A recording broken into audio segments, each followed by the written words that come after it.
Salut à toutes, salut à tous, c'est Marion, vous êtes sur Unlocked, l'émission qui décrypte les entreprises. Aujourd'hui, on accueille Bearing Point, cabinet de conseil en management et technologie. Et pour m'accompagner dans cette émission, je suis avec deux collaboratrices de Bearing Point, à commencer par Morgane, manager au sein de l'équipe IT Transformation. Bonjour Morgane, comment ça va?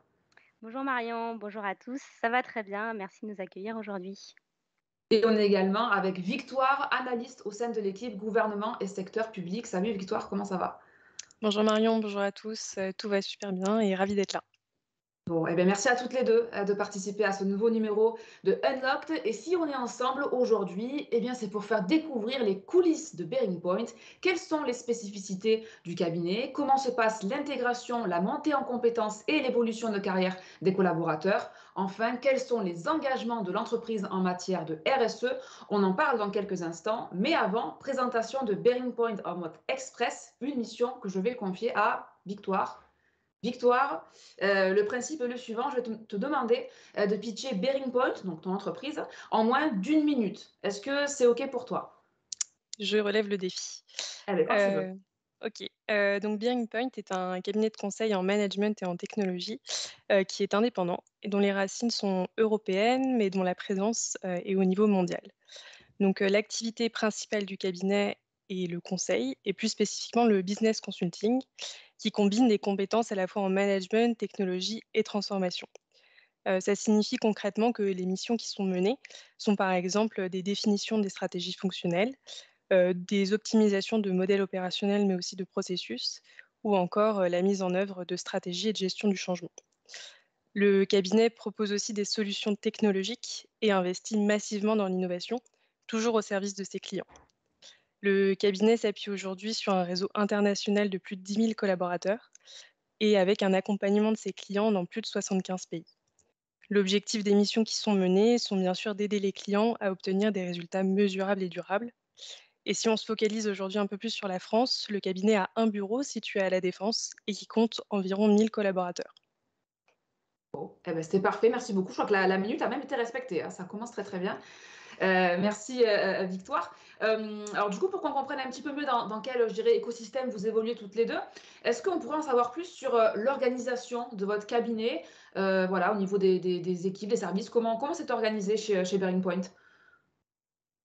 Alors, Bearing Point a une organisation matricielle, c'est-à-dire d'une part des équipes fonctionnelles et d'autre part des équipes sectorielles. Donc, les équipes sectorielles du type secteur public ou travailler dans la banque, dans l'assurance, dans le retail. Donc, les consultants vont intervenir sur des problématiques métiers des organisations. Et d'autre part, les équipes fonctionnelles du type technologie, opération ou people and stratégie, où les consultants vont développer une expertise métier dans différents secteurs.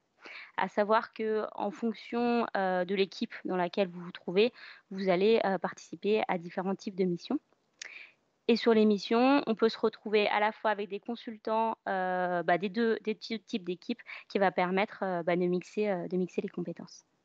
Alors, Victor, tu l'as dit dans ton pitch, Bearing Point, c'est un cabinet qui est indépendant. Du coup, est-ce que ça confère, je dirais, des particularités? Oui, alors déjà le fait que Bearing Point soit un cabinet indépendant, ça signifie que ce sont les associés qui détiennent, l'ensemble du cabinet et donc ce sont eux qui prennent les décisions, à la fois d'avenir et d'orientation pour la stratégie du cabinet. Ça implique notamment qu'aujourd'hui Bearing Point a une forte implication sur les problématiques à la fois économiques, sociétales et environnementales. Et plus concrètement, au quotidien, ça se ressent, par le fait qu'il y a une vraie proximité, en fait, avec le management, et par le fait que les consultants sont également, assez régulièrement sollicités pour donner leurs idées et leurs avis, pour participer à la croissance du cabinet. Donc même quand on est, jeune collaborateur, peut-être même stagiaire, il y a aussi cette proximité quand même avec, peut-être d'autres justement collaborateurs qui sont «plus haut placés» entre guillemets? Exactement. Alors, j'aimerais qu'on fasse, un focus sur le métier, hein, de votre entreprise, celui de consultant. Est-ce que déjà vous pourriez en donner une définition? Et puis par extension, expliquer quel est le rôle et les missions d'un consultant chez Bearing Point? Tout à fait. Alors tout d'abord pour répondre à la question du rôle, le rôle du consultant, ça va être d'accompagner nos clients dans la transformation de nos clients grâce à des solutions personnalisées qu'on va construire avec nos clients et pour nos clients, un peu du sur-mesure. Quelques exemples de missions, donc comme on le disait, qui va varier un petit peu en fonction de votre équipe, mais on va parler d'optimisation de processus, d'établir des feuilles de route ou des plannings avec les organisations ou faire des recommandations aux DSI pour faire évoluer leurs outils ou leur méthodologie de travail. Comme on le disait, chaque rôle, chaque personne va avoir des rôles différents sur les missions en fonction de son équipe, en fonction également, de son grade, donc de sa juniorité, ou de sa seniorité sur les missions. À savoir qu'on sera toujours organisé en dispositif, de consultants. On n'est jamais envoyé tout seul, chez le client. Donc un dispositif avec des personnes de tout grade qui va permettre à chacun de monter en compétences et monter en responsabilité au fur et à mesure. Justement, on parlera des grades, hein, de comment ça fonctionne tout à l'heure. Merci pour ce petit teasing, Morgane. Victoire, alors, on va parler un petit peu de toi, puisque tu as intégré Bearing Point, en fait, par le biais d'un stage de fin d'études. Du coup, pour que voilà, ceux et celles qui nous regardent puissent un petit peu se projeter, est-ce que tu pourrais nous dire quel type de mission on t'avait confié à ce moment-là? Oui, bien sûr. Donc lorsque j'étais stagiaire, j'ai notamment participé à une étude de filialisation, d'une partie des activités de l'Office national des forêts. Donc j'ai été très vite, responsabilisée, en aidant par exemple à la construction d'un business plan, mais également en participant à des ateliers, métiers d'organisation cible avec le client et également en aidant, à la rédaction de livrables clés à destination du client encore une fois. OK, et c'était des missions, du coup, toi, qui t'ont, je dirais, qui t'ont convaincu ensuite, de vouloir rester chez Bearing Point, finalement? Exactement, et aujourd'hui en tant qu'analyste, donc je suis sur une mission pour l'ATIGIP, qui est l'Agence du travail d'intérêt général et de l'insertion professionnelle, qui dépend du ministère de la Justice. Et donc ma mission consiste à accompagner le déploiement au niveau national d'une plateforme numérique qui vise à développer le prononcé de la peine du travail d'intérêt général. Donc très concrètement, j'aide à élaborer la stratégie de déploiement de cette plateforme, je forme les utilisateurs aussi à l'outil et je crée des livrables, qui leur sont dédiés pour, les accompagner dans la prise en main, pareil de l'outil. Alors, en tant que stagiaire, enfin ex-stagiaire, est-ce que, vous pourriez me dire comment se passe justement l'onboarding des stagiaires et même des nouveaux collaborateurs d'ailleurs? Est-ce qu'il y a une phase d'intégration? Comment ça se passe, Morgane, Victoire? Alors, en termes d'intégration, on va avoir, 3 grandes phases. Une première qui va être, bah, le 1er jour de l'arrivée de notre collaborateur, donc qu'il soit, stagiaire, analyste ou à tout grade. Il a une première journée d'intégration où vont lui être présentés les process et les outils, du cabinet. Ensuite, environ 3 mois plus tard, il y a une deuxième journée d'intégration où là, on va lui présenter un petit peu plus la vision stratégique, du cabinet avec un peu plus de recul. Et enfin, la troisième phase d'intégration, quelques mois, après l'arrivée du collaborateur. Tous les collaborateurs, les nouveaux collaborateurs Europe, vont se joindre à la B-School, donc la Bearing Point, School à Berlin pendant une semaine pour travailler, sur des études de cas, typiques du conseil et monter en compétence sur le métier du consultant. Toi, ça s'est passé comme ça, Victoire, pour toi? Tu peux nous raconter un petit peu? Exactement, bah, je vais plutôt me focaliser sur, la première journée d'onboarding, donc qui permet en fait d'en savoir plus sur le cabinet et sur le métier de consultant. Et en fait, à l'issue de cette journée, moi, ce qui s'est passé, c'est que j'ai pu rencontrer l'équipe Bearing Point, du projet sur lequel j'ai été staffée directement et j'ai ensuite été présentée aux clients et ça permet d'être tout de suite, intégrée à l'équipe et aussi de rendre, notre mission très concrète. Parce que finalement, quand on arrive en tant que stagiaire, il y a pas entre guillemets «de phase d'attente» ou de je sais pas, ou de formation. On est tout de suite, entre guillemets «plongé dans le bain» et on nous confie une mission directement, c'est ça? Oui, c'est ça, c'est assez rapide, au niveau du staffing. Et c'est apprécié généralement justement par les jeunes stagiaires? Oui, très, parce que ça permet de, voilà, avoir le rôle du consultant, de manière très concrète et bah, de démarrer son stage, avec de vraies responsabilités également. Alors pour autant, c'est vrai qu'il peut y avoir peut-être un petit peu, d'appréhension, hein, quand on passe du monde académique au monde professionnel. Du coup, est-ce qu'il y a, un accompagnement ou vraiment un système de mentorat qui est mis en place?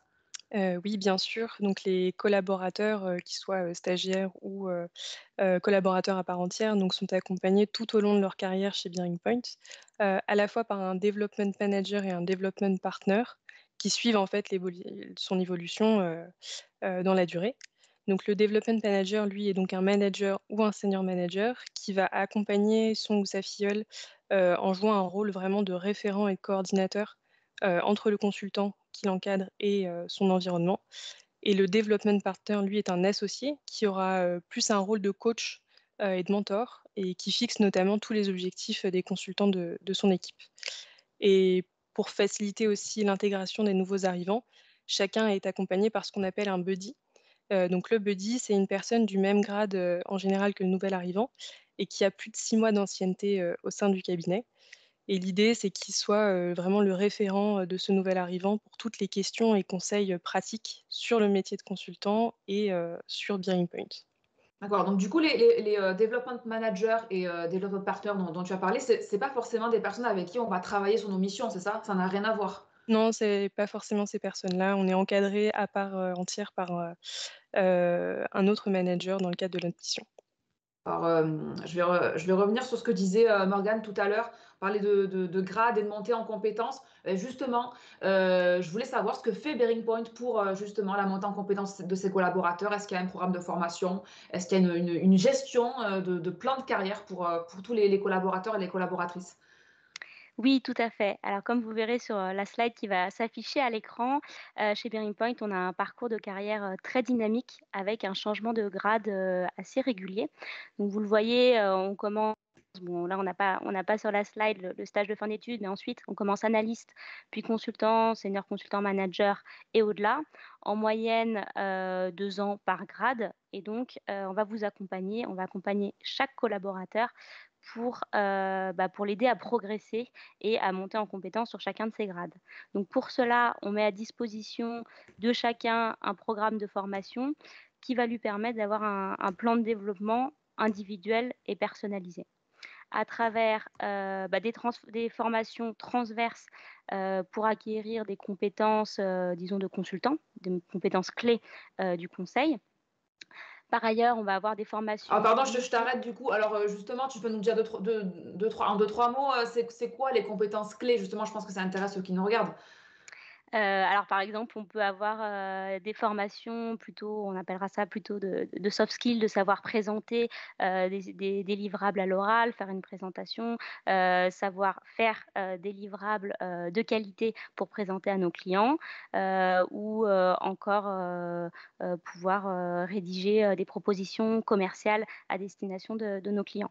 Ensuite, on va avoir, des formations qui vont être plutôt sur notre expertise ou notre domaine d'expertise métier, pour développer ses compétences. Par exemple, si on travaille, dans le métier du retail ou, sur une technologie en particulier, des formations sur ces technologies-là.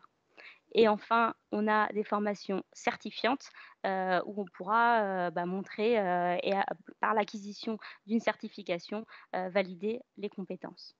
Et Parce tout ce plan de Ouais, formation vas-y. sera accompagné, comme l'a mentionné Victoire, par les différents mentors, les development managers, pour construire ce plan de montée en compétences. Parce que pardon, je voulais te couper parce que je voulais poser une question par rapport à ça à Victoire. Parce que toi, Victoire, tu travailles dans l'équipe, gouvernement secteur public. Est-ce Exactement, que oui. est-ce que du coup, toi, c'est, on va dire un domaine que tu maîtrisais, avant ou c'est quelque chose que tu as appris à travers tes missions ou tu justement, tu as eu droit un peu à une formation comme ça pour essayer de comprendre comment ça fonctionne justement ce secteur-là, on va dire?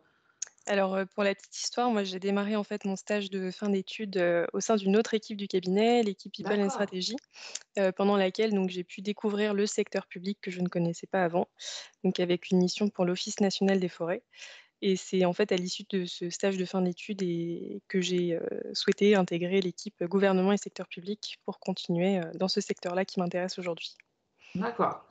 Alors Morgane, toi, tu es arrivée chez Bearing Point, il y a 5 ans en tant Mmh. qu'analyste. C'est le poste actuel de Victoire justement.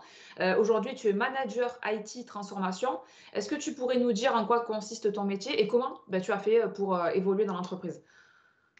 Tout à fait. Alors, j'ai pu évoluer progressivement, disons grade par grade comme je vous les ai présentés, auparavant, avec une montée en compétences progressive, grâce à mes différentes missions et l'accompagnement de mes managers, opérationnels sur les missions et l'accompagnement de mes mentors. Et puis ensuite, de mission en mission, mon rôle a évolué. J'ai pris de plus en plus, de responsabilités, sur les jobs, au fur et à mesure, pris des responsabilités opérationnelles et puis, également d'encadrement, de juniors, d'abord de stagiaires de fin d'études, puis d'analystes. Et donc aujourd'hui, j'occupe le rôle de manager. Donc j'ai toujours un rôle opérationnel sur les missions, mais en plus, une fonction de management, c'est-à-dire d'encadrement des équipes, opérationnellement sur les missions, mais également de mentoring, donc de development manager et de coaching, de personnes et de collaborateurs, sur l'année. Et également, j'ai la gestion des missions et de toute la relation, avec les clients, la relation opérationnelle client. Et est-ce que tu participes également un peu au recrutement des stagiaires, par exemple, typiquement? Tout à Ouais. fait. Également, Bon. je fais les premiers entretiens opérationnels, avec, les stagiaires de fin d'études, ou, les jeunes diplômés. Bon, ben, justement, on en parlera tout à l'heure, du recrutement parce qu'il me semble que vous avez, quelques besoins justement en ce moment. Je vais revenir vers toi, Victoire, parce qu'on le rappelle, tu étais stagiaire donc avant d'être, collaboratrice à part entière de Bearing Point. Moi, je voulais savoir qu'est-ce qui t'a donné envie de lancer ta carrière professionnelle chez Bearing Point et selon toi, qu'est-ce qui t'a permis de transformer l'essai, de passer de stage à, CDI? Alors déjà, j'ai eu envie de rester chez Bearing Point, pour vraiment l'intérêt des missions qui nous sont proposées et confiées, et le fait également qu'on ait de vraies responsabilités, même au grade, junior. Et aussi parce que, chez Bearing Point, en fait, le stage de fin d'études signifie très souvent stage de pré-embauche et l'avantage, non négligeable, c'est lorsque le stage de fin d'études, se transforme en CDI. En fait, on n'a pas de période d'essai, Ah! donc D'accord. voilà, le stage de fin d'études vaut pour période d'essai. Donc ça veut dire qu'en fait, tu dis stage de pré-embauche, c'est-à-dire que vraiment dès le départ, on peut considérer que c'est, voilà, c'est comme une période d'essai pour un CDI finalement, c'est ça? Exactement, si les 2 parties sont d'accord, au niveau de l'embauche, ça se transforme en CDI sans période d'essai. D'accord, très bien. Alors je change un petit peu de sujet, sans transition, mais j'aimerais qu'on parle un peu de l'épanouissement personnel, des collaborateurs dans l'entreprise, puisque c'est forcément aussi un élément qui est important, hein, de plus en plus pour les jeunes qui, voilà, qui essaient de déterminer leur première entreprise. Qu'est-ce que vous faites, Morgane, chez Bearing Point au niveau de l'équilibre vie pro, vie perso? Voilà, est-ce qu'il y a des avantages, à considérer? Alors tout à fait, donc il y a plein d'avantages. J'en ai sélectionné, quelques-uns, pour vous aujourd'hui. Par exemple, le premier, un mode de travail hybride, c'est-à-dire, on alterne le présentiel avec des espaces, de travail qui vont favoriser la collaboration et l'innovation et un mode distanciel où Bearing Point nous accompagne dans l'aménagement, de nos espaces de travail, chez soi, à la maison avec, un investissement sur les écrans, les chaises de bureau, ou encore les claviers d'ordinateur. En deuxième mesure, par exemple, on a des mesures de temps de travail réduit pour les collaborateurs qui souhaiteraient avoir, un peu de temps, en plus pour développer leur projet personnel. Une autre mesure Ça se passe comment ça, plus concrètement? Tu parles de temps de travail réduit, ça veut dire qu'on a un contrat au lieu de, je sais pas, 35 heures ou mmh 39 heures, c'est ça? C'est moins d'heures de travail sur le contrat? C'est ça, ce sera un Ouais? 95 ou un 99 qui peuvent, donc le 99 se concrétiser par des jours de congé en plus, dans l'année et donc qui D'accord. permettent pour des collaborateurs qui souhaiteraient d'avoir, des projets en particulier de leur côté et qui puissent se dégager du temps pour travailler, sur leurs projets personnels. OK, et je crois qu'il y a d'autres choses encore Tout peut-être que à tu voulais nous fait, parler, ouais? je voulais vous parler d'un autre projet, enfin d'un autre avantage qui est la mobilité en province, donc un avantage dont j'ai eu l'occasion de bénéficier. Donc j'ai déménagé à Lyon, en début d'année 2021. Et donc, l'idée, c'est de, proposer aux collaborateurs, tout en déménageant en province, de pouvoir continuer à travailler chez Bearing Point avec nos clients à Paris et puis en engagement de la part du collaborateur de revenir, 2 jours par semaine à Paris et puis le reste du temps, en télétravail. Et donc ça, c'est favorisé par l'écoute de nos partenaires, et la possibilité de faire ce genre d'activité. Enfin, 2 dernières, rapidement, 2 derniers avantages. On a des communautés d'associations sportives, qui se montent chez Bearing Point, donc vous pouvez, faire du basket, du golf, du foot avec des collègues de Bearing Point. Ou enfin, des team building réguliers au niveau firme et au niveau des équipes. Puis il y a une très bonne ambiance du cabinet, notamment due, à l'âge moyen, qui est assez jeune.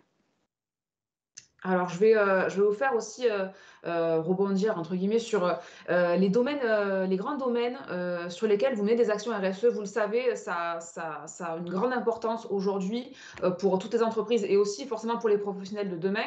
Du coup, est-ce que Bearing Point mène des actions, voilà, sur un ou plusieurs domaines RSE?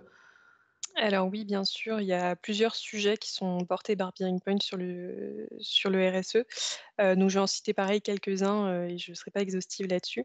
Mais, l'un des sujets clés, c'est la place des femmes et l'accompagnement de leur carrière. Donc, il y a un parcours de formation qui est proposé pour les accompagner et ce, à tous les grades. Donc, cette formation a 2 volets. Le premier se focalise plutôt sur des traits de personnalité et de management et le deuxième s'appuie sur des thématiques métiers. Un autre, sujet, c'est qu'on a aussi la possibilité de s'investir sur des actions pro bono grâce à une, plateforme digitale d'engagement solidaire qui s'appelle Vendredi. Et autre exemple, donc les mobilités douces sont encouragées par le cabinet grâce au dispositif qui s'appelle B2Green, qui accompagne, donc les collaborateurs dans l'achat ou la location d'un vélo. Bon, eh ben merci, c'est super. Merci beaucoup à toutes les 2 hein, d'avoir partagé votre expérience, vos conseils. Et avant de vous libérer, j'aimerais que vous me disiez, est-ce que ça recrute en ce moment chez Bearing Point? Oui, tout à fait. On recrute, à tous les niveaux, à tout grade, mais particulièrement donc des profils stagiaires de fin d'études et des jeunes diplômés en CDI et voilà, comme le disait Victoire, on encourage, du coup les stagiaires de fin d'études qui valent comme période de pré-embauche. OK. Et si on veut postuler, il faut s'attendre, à quel process de recrutement en quelques mots, Victoire? Comment ça se Alors, passe? pour le process de recrutement, c'est 3 entretiens sous forme, de session. Donc le premier entretien, c'est un entretien de motivation avec un profil expérimenté de l'équipe pour laquelle vous postulez, donc soit un senior consultant ou un manager. Le deuxième entretien, c'est une étude de cas qui est encadrée par un manager ou un senior manager. Donc là, généralement, c'est un cas client ou un exercice de market sizing. Donc là, ça va dépendre de l'équipe, encore une fois, pour laquelle vous postulez. Et l'objectif de l'exercice, là, c'est vraiment d'évaluer le candidat sur sa réflexion globale face à un problème qui lui est posé et voir comment, en fait, il présente ses résultats. Faut voir ça comme un réel temps d'échange et il n'y a pas de bonne réponse attendue, puisque là, c'est vraiment le raisonnement qui est important ici. Et enfin, le troisième entretien, c'est un entretien de motivation avec l'associé de l'équipe, encore une fois, pour laquelle vous postulez. Et au niveau du timing, donc le process de recrutement est assez rapide puisqu'aujourd'hui, il dure moins d'un mois. On est sur des délais autour de 2 semaines et demie, 3 semaines à peu près. Et si le candidat le souhaite, il peut recevoir des feedbacks, suite à ces entretiens, par téléphone. Feedback, positif comme négatif, du coup? Exactement, bah, Ouais. constructif en tout cas. Cons OK, on essaye, c'est mieux. Bon, bah, super. Bah, écoutez, merci beaucoup, à toutes les 2 encore une fois, d'avoir répondu avec, précision à toutes ces questions. J'espère que vous avez, apprécié, l'expérience Unlocked. Oui, tout à fait. Merci Marion. Merci beaucoup Marion. Bah, merci encore une fois et puis, merci aussi surtout à ceux, qui nous ont suivis, jusqu'au bout. On se retrouve très, très vite sur Job Teaser pour de nouveaux épisodes Unlocked. À bientôt.